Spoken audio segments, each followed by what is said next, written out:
Hey guys, welcome back.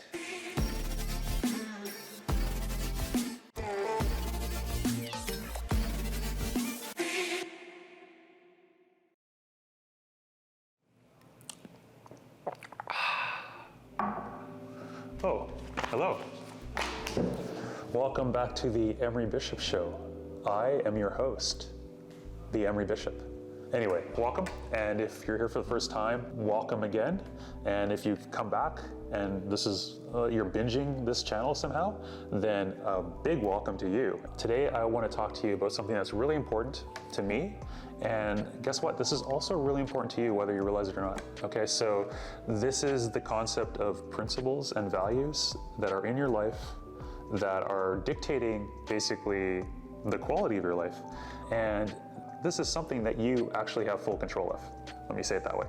There is the unconscious and the conscious understanding of these principles. So when we look at the unconscious, this is going to be the way that you make decisions when you're presented with options, right? And you're going to naturally be inclined to go through a decision that is going to be more aligned with the type of principles you have.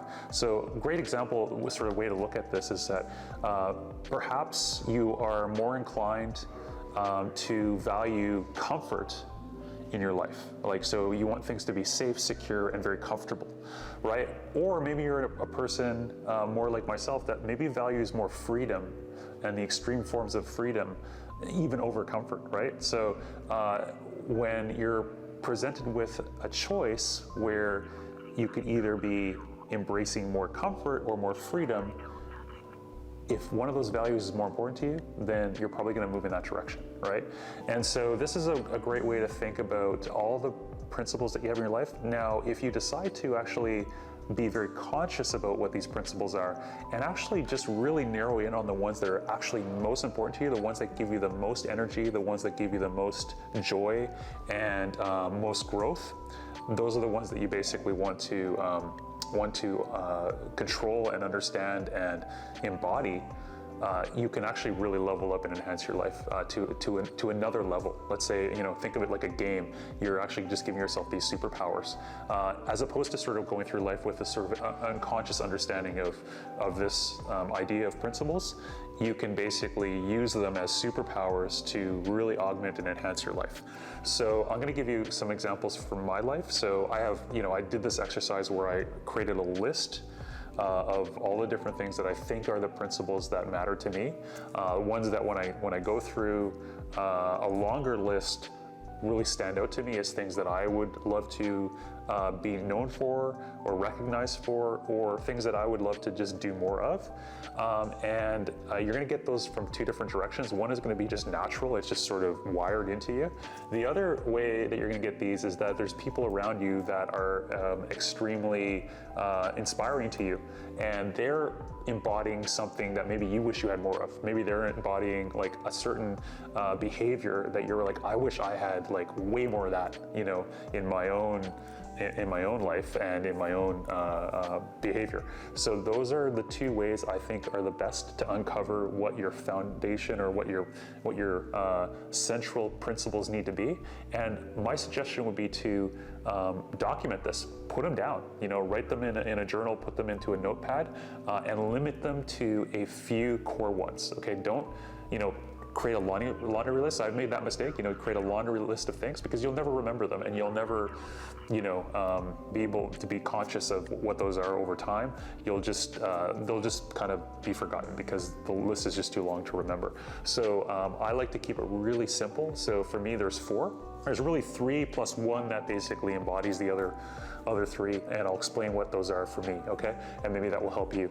Again, there's many other ones that I appreciate and I'm inspired by, but these were the 4 I chose to be live my life by, and they give me my power, my energy, and hopefully allow me to be more successful in every area of my life. So the first one I'll talk about is what we'll call radical or extreme courage.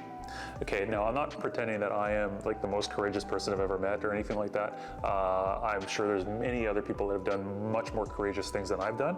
However, it is something that I value extremely. I grew up in a military family. I've had people that have fought in major wars. You know, in my direct family line, I'm fascinated with, you know, folks that are willing to embrace you know, that type of life and be able to survive through it and take action through it. And when I think of courage, I think of the idea of fear is not something that you can typically get around. You're gonna face the fear. It's how you deal with that fear. And that's really where courage comes from. So if you have the fear and you still take action in spite of that, that's courage to me, okay? And so having an extreme form of that is understanding all the different areas of your life where you're afraid and then heading straight into those. Great example is this video. I am not you know, comfortable in videos. I have lots of anxiety when I'm doing this, but I'm showing up because I think this is important. I think it's great to be able to document certain things that I want to share with other people that may help them on their journey. Second one for me is radical responsibility. Okay, so radical responsibility is this idea that regardless of how circumstances have befallen you or you've ran into these circumstances, whether there's things that you actually were at fault for or that you created in your life, decisions that you made that have led to certain things, or whether it's completely out of your control. You know, it's, you know, act of God or act of, you know, any type of thing that is completely out of your control. If you take full responsibility in either case, it's so empowering versus if you go the other route where you maybe basically take the attitude of a victim or the attitude of, you know, it's somebody else's fault, that the reason why I'm faced with this situation or the reason why I'm like this or whatever. So really the whole point here is that for me, it's really important to be fully responsible for every situation in my life and understand that I made decisions that led to this, you know, this outcome, regardless of whatever that outcome is. And I don't have full control over everything. Like obviously, you know, there's certain circumstances like health or, like I said, other outside forces that are going to affect you, but you have full control over how you respond to those things, and that's responsibility. Third value or principle for me that's really important is the value and principle of improvement and growth, okay? So really it's this idea that have a growth mindset versus having a, like we'll say a limited mindset or a scarcity mindset. So everything in your life that happens, you can choose how you look at that and how you learn from that and how you improve all future circumstances because of that. So it's really this idea that everything in your life is there as a gift, as a reward for just living, and it's a way to teach you to be teach you about yourself, teach you about the world around you, and it's something that you can build and stack and factor into all your future decisions and all your future experiences. So just having that like a growth mindset and understanding that even when things are challenging, you're not limiting yourself. You're looking at those things and going, let's just build on this. Let's just learn from this. Let's become better for this experience. The good, the bad, the ugly. There's all sorts of different things that are going to come in your life that are not things that you would want, but these are things that sometimes you need because they're going to make you stronger, they're going to make you better, they're going to make you appreciate the other things in your life that you do cherish, right? Because now you have comparison, right? So if you've had a really bad day or a really bad morning and you had a really great one, there's a great contrast for you. So that's number 3, okay?